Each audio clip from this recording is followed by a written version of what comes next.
What's up, fight fans? I'm J.COTTO. Welcome to J.COTTO's Fight Page, and welcome to another edition of Late Night Boxing Talk. I just want to thank every subscriber that was able to allow me to visit my my grandparent and my grandmother, and just visit some friends as well over at my hometown, New York City. And just basically enjoy my vacation. I'd like to thank everybody for the hospitality, and each and every one of my friends that were out there, especially the few fans that I bumped into. Always great to have you guys as subscribers and followers and fans as well, man. Enough respect to you guys out there. Also want to say thank you to the uploaders that have been just basically following my body of work and giving me their input. And I've been following the YouTube boxing community, and I've been following uploaders that I follow and their reports and their body of work as well. And I gotta commend you guys, man. You guys are still keeping it boxing, which is great. I'm always paying attention, man. Most of you guys, not gonna say some, because you guys know who you are, but most of you guys have been dropping some good gems and shit, and I just want to say keep up the good work, and definitely, man, keep it boxing. What's funny is I was also paying attention within the boxing world, and when I was coming back, I had ran into this Golovkin fucking Brook match, and I tell you right now, that there. I got mixed emotions about this. I mean, if Canelo could do it, right? I mean, I'm not saying this to make it permissible. I'm not saying this because I'm fanboying or anything like that. It's just an honest opinion that if Canelo could do it, and Khan gave Canelo a little bit of a fight before he got knocked the fuck out with that pack of fucking duck sauce, I have to say, man, Brook has the ability for a bit to give Gennady Golovkin a fight. He's already a big, strong fucking welterweight, right? But at the same time, we all know what's gonna happen. A lot of fight fans disagree with this match. I am one of them as well. I don't think it should go down. But at the same time, we got to look at the demographics of boxing today, fellas. Guys, come on. I mean, they're really giving us bullshit. They're giving us certain matches that we don't even want to fucking see. They're lackluster. They give us fucking champions or high-ranked contenders going up against fucking mediocre fighters, right? So it gets to a point that it's fucking boring. And it's getting to the point where it's all being diluted with a formula that is not working. There's nothing coming about from this formula that they try to make us fucking like. So Golovkin and Eubanks were supposed to go down, and it didn't go down. It didn't even make it to the fucking signing it didn't even make it. And personally, Eubanks Sr. needs to just leave his son alone. This isn't the first fight he fucked up.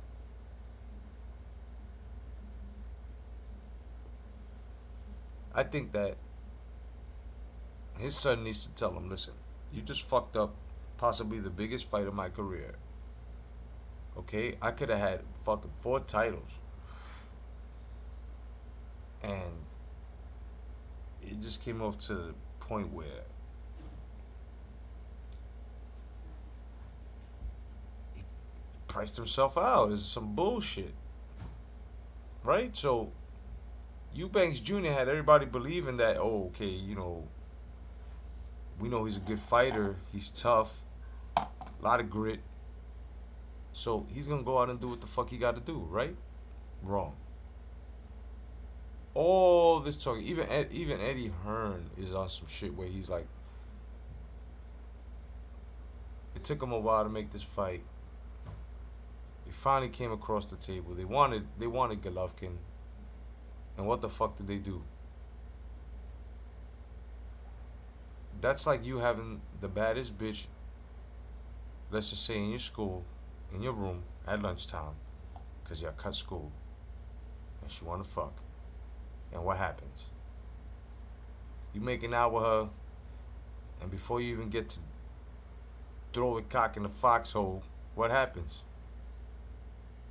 You nut, right? So this is what happened. He just pulled out. So the fight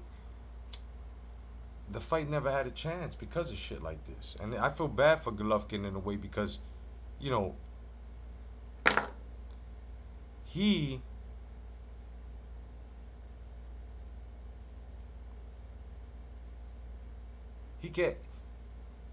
can't get a champion like Daniel Jacobs or a former champion like Quillen. You know, you got a lot of fucking contenders saying, yeah, we're gonna come out, I want to move up, I want to fight Gennady, but when it's time for the get down, you know, they step back. So it's like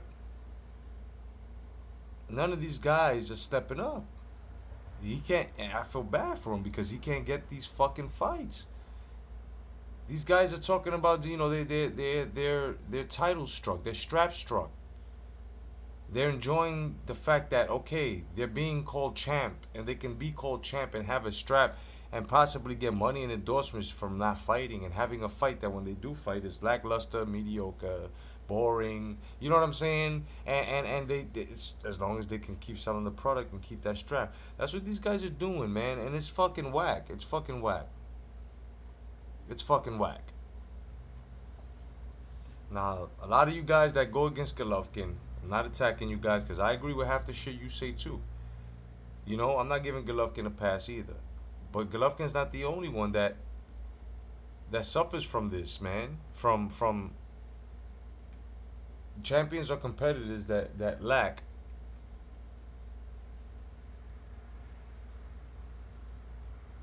competitiveness to want to fight, to want to compete for a title.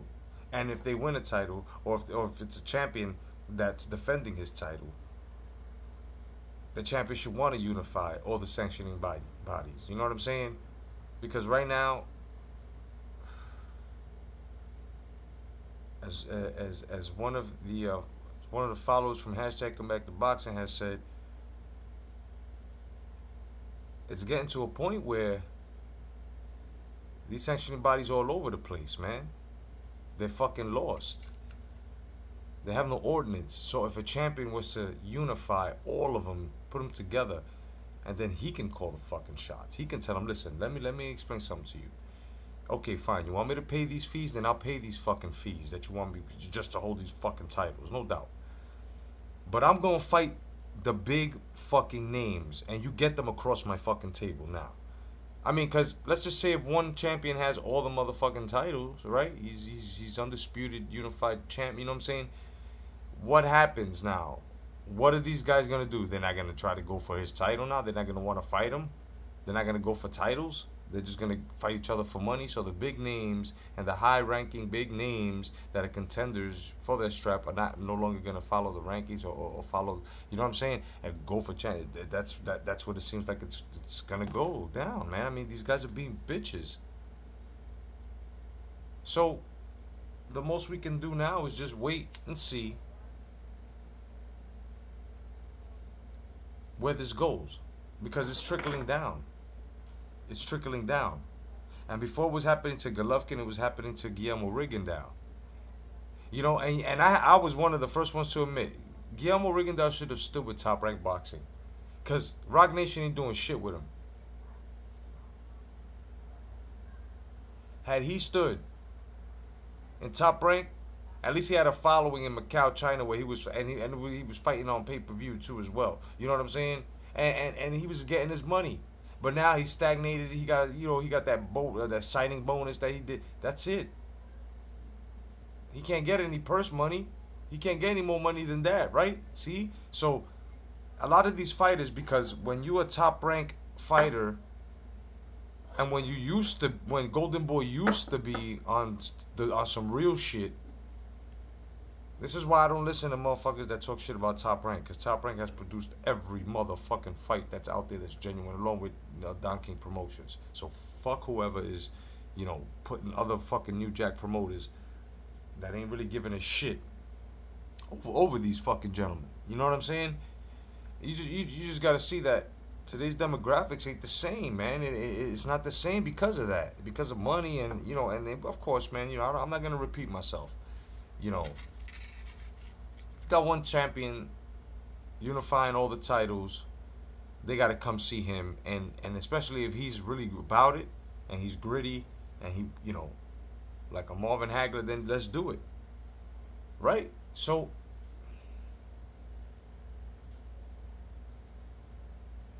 if it trickles down to other fighters, is it, you got to ask yourself, is it the promotion? Is it the promotional fucking company's fault?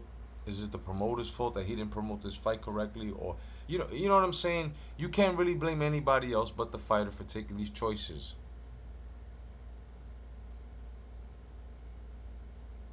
And then allowing the fighters to have people sway their way of thinking for that, to get a dud. And that's what's sad about this whole thing.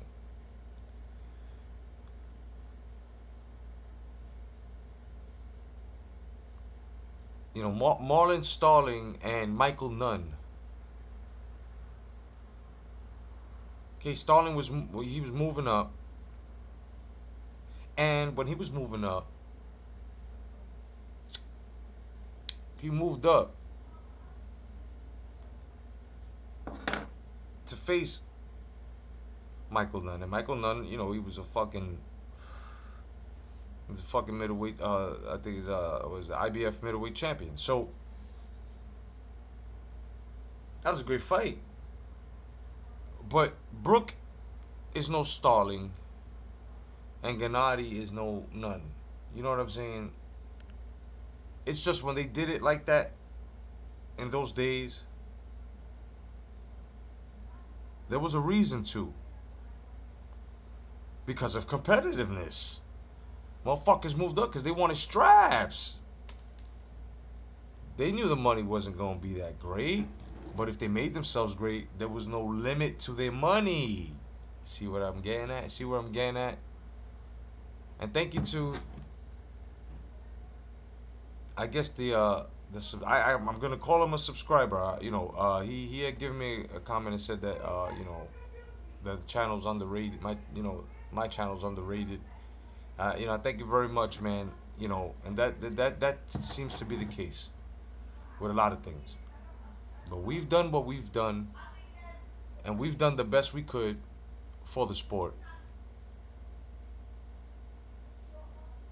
And we got to continue to keep doing this by telling the truth. So that's basically what hashtag Come Back to Boxing is. I keep telling people this, along with other things. People had certain propagandas and trying to shit on hashtag Come Back to Boxing and trying to say scandals about shirts and stuff when I've never taken a dime and stuff. It's just a lot of shit. And that's what happens, man, when you become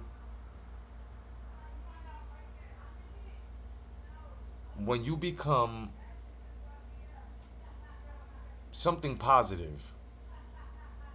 And then you've got people who want to just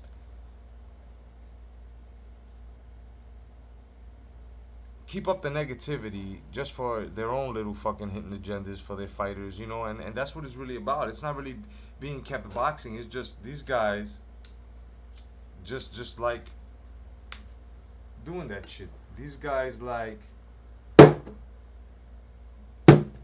these guys like doing that shit. They fucking make trouble,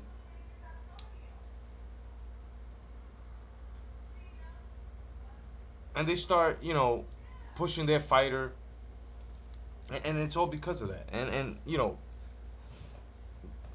I was given a lot of bullshit, a lot of trolling, and took care of it, and of course defended myself, and got this far, and I continue to go even further. And the people that follow hashtag come back to boxing, you're gonna help me go further, because that's how exactly I got to where I am today, and I thank you all, every subscriber. And it's all about boxing, regardless. I've had my wars with the other fellas on the uploaders and shit like that, and it's all fun and games and shit. Regardless, at the end of the day, I've always kept it boxing. You know what I mean? And I'm gonna continue to keep it boxing. It's just I'm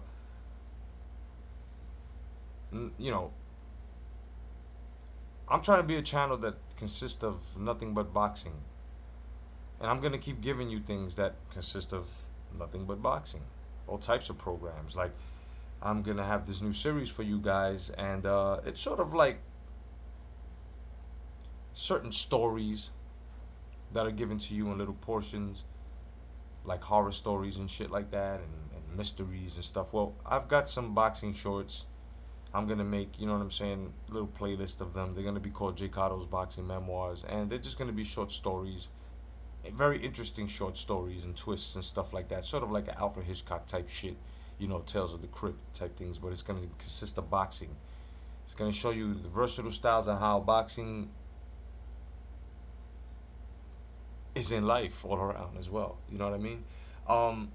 Brosco and his 4-5 second season's coming up. You know what I mean? I decided to make seasons behind it because I think it'll be easier for me to continue with my life and do what I have to do on the side, as well as to tending to responsibilities, and you guys can do the same thing, and you won't you'll be able to catch up. Because last season, let's just say, when I started it, a lot of people weren't able to catch up to it. Some people now are still commending me and telling me, yo, Brosco and his 4-5 is hot, when you started. And I just tell them, look at the timeline, it's almost been a year now, a year and a half. So the second season's coming up. You know what I mean? Just expect nothing but great action and shit like that, and suspense. It's gonna be great. I've got other programs on the way as well to keep you guys entertained, and these things, Brosco and his 45, the Boxing Memoirs, Hitbox, all this is made by me, just so, let's just say you can't find nothing in fight night, or there's no fight night, or there's a match, there's several matches that night, and they're hours apart from each other. Well, you can always go to the playlist and hit up Brosco and his 4-5 and catch up with the episodes and shit, so that way you guys still keep the boxing pumping in the blood until the matches get there. You know what I mean? It's just a little time killers and shit. Or you can make them your favorite series. It's up to you guys, but it's all done out of my creativity and love for the sport of boxing and for you guys. You know what I mean? Telling the truth is what we're all about. To the guys out there that we've bumped heads, and like I said, I've sent out invitations and basically letting you guys know that I'm a fucking grown man, and the shit that we've been through, it is what it is. Wasn't that serious. Continue to hate me or continue to collaborate with me, whatever it is on y'all. But this whole thing with boxing and what everybody's doing, this guy, for me, that's the meaning. That's the reason why I do these videos for you guys. And if you notice, I'm not collecting any money for this from you guys, nothing. You know what I mean? So it's just straight honesty is what I'm giving you. You know what I mean? No type of fame. It's cool that it's not the first time that when I was in New York visiting my own hometown, which I'm very thankful for. Not a lot of people are able to do that shit, move away from their hometown, then go back and visit it and shit. You know what I mean? As a tourist, that shit was cool. Gotta, it's not for fame type thing. It's Of course, if you're doing something in your life that consists of people, people are gonna recognize you. It's just a recognition, and I'm very grateful for that. You know what I mean? That's something that I will never take advantage of. Like fuck a groupie or something like that. You know what I mean? Just basically, guys, you know, we have to be patient with boxing. I know I've been way out of line at certain points and shit and saying things, but that's also just frustration from these results of us wanting these matches and these organizations not giving them to us. So I found a way. I found a way on how to basically not be so emotional or so anticipated about shit or expecting something great from the sport, especially in this era where they can't produce greatness.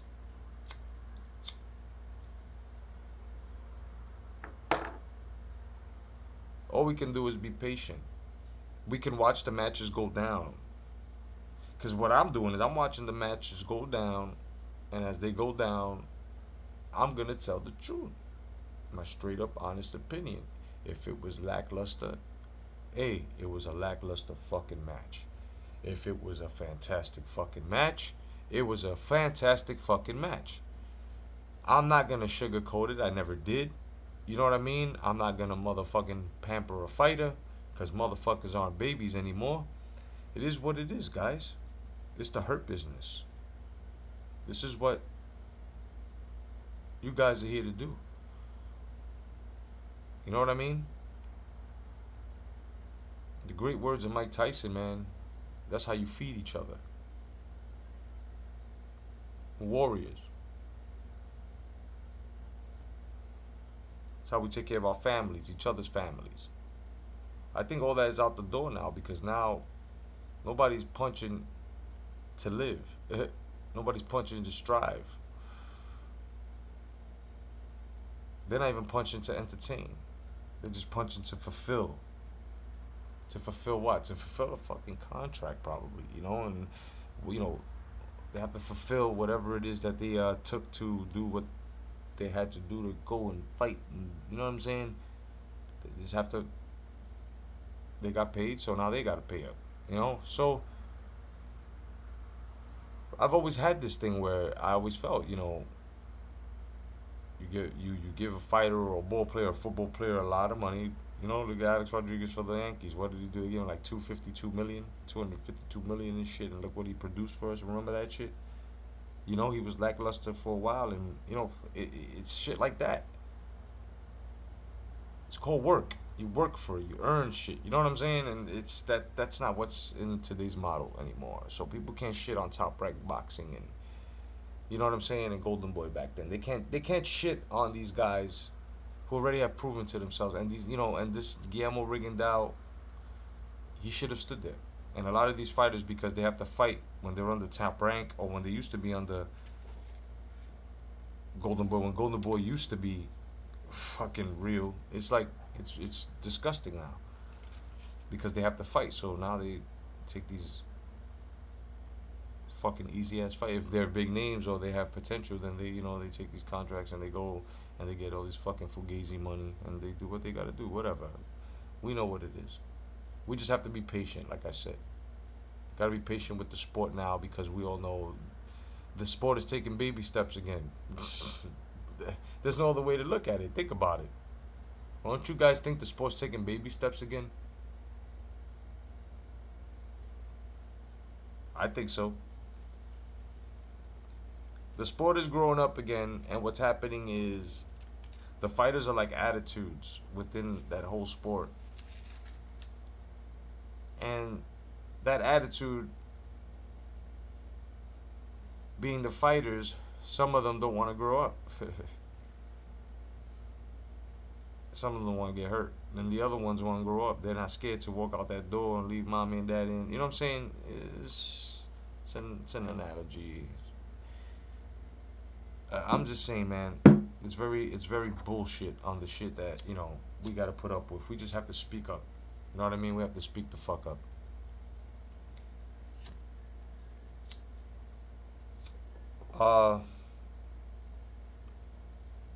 I'd like to give a couple of mentions to a couple of uploaders within the YouTube, you know, boxing community, and you know, and the Lions Den, of course, Lions Den boxing community. Uh, you know, I'd like to say what's up to YTBC student. You know, Reef the Watcher, Zone 6, Blood Boxing, 10 players. You know, Stop Lying, Honest Uno, what's up, brother? Andre Lewis, the Boxing Junkie, JR, peace to you, my bro. Hold it down over there in Baltimore, no doubt.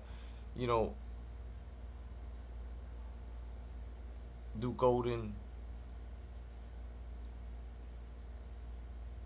You know, I got to keep it going. If I could just remember, because like I said, man, this is boxing talk, so it's nothing scripted. It's just off the head. It's just, you know, everybody, man. This is a lot of people, and it's so great to not really remember. No offense, but it's, you know, it's a great feeling because it's such a good movement. The people that follow you and shit, and follow the stuff you're doing and actually support you like real people do. You know what I mean? And you know, I appreciate all you guys, man. You know, pretty impressive shit. These boxing memoirs, man, that I'm promising you guys, they're gonna be some shit. But before I go, just make sure that you guys support Brosco and his 45. Pass it around. Copy the link in the descriptions of the videos within the playlist, and pass it around, guys. You know what I'm saying? They made Rocky Balboa known, right? So let's make an African American and a Puerto Rican. Let's make these two characters, along with other colorful characters within the story, known as well. Not for my popularity or gain, but for ethnicity's sake. Even if you're following comic books, you know, mystery novels, television, television shows, ethnicity. Let's support each other. You know what I mean? My name is J.COTTO. God bless all you guys, man. Thank you for letting me take this vacation and come back and with a fresh mind. Hashtag come back to boxing. Hashtag CB2B. Hashtag hold of justice. God bless. Stay vigilant. Peace.